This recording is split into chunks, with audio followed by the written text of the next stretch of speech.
Champagne, the ultimate symbol of luxury, a symbol that has been used in art, literature, and in music throughout the ages. Hi, my name is Fiala, and I'm the wine specialist at the Lodge at Geneva on the Lake. Tonight we're going to talk about the history of sparkling wine in Ohio. This is the first of a two-part series.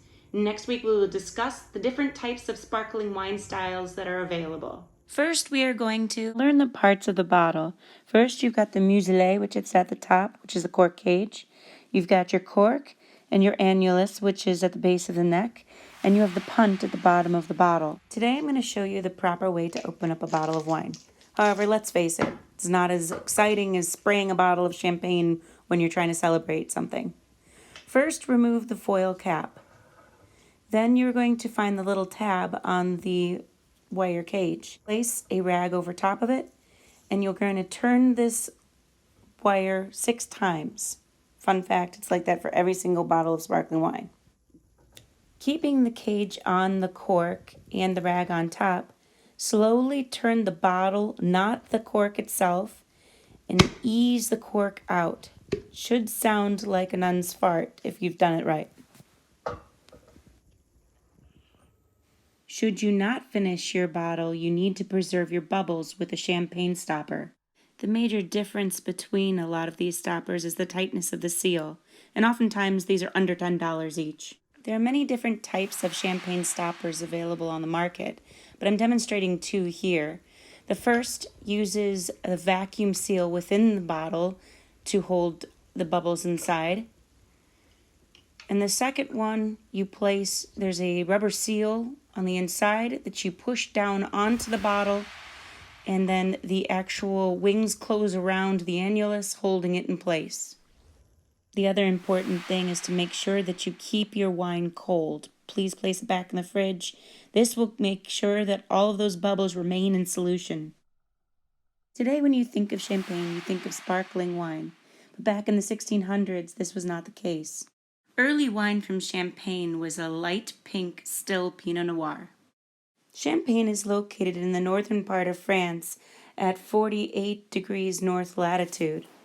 Benedictine monk Dom Perignon has been credited for the invention of champagne for a long time. However, he spent most of his career trying to rid the wine of this sparkle. He was considered the master blender, and he also found a way to create white wine from red grapes. In the 1600s, advances in glass making in Great Britain helped to increase the stability of the glass used for champagne. Barbe Nicole Ponsardine, also known as Madame Clicquot, was pivotal in moving the champagne industry forward in the 1800s. It was an employee at her winery that created the invention of riddling, which removed the yeast from the bottom of the bottle, clearing up champagne forever. Sparkling wine in America can be credited back to Nicholas Longworth, who was considered the father of American wine.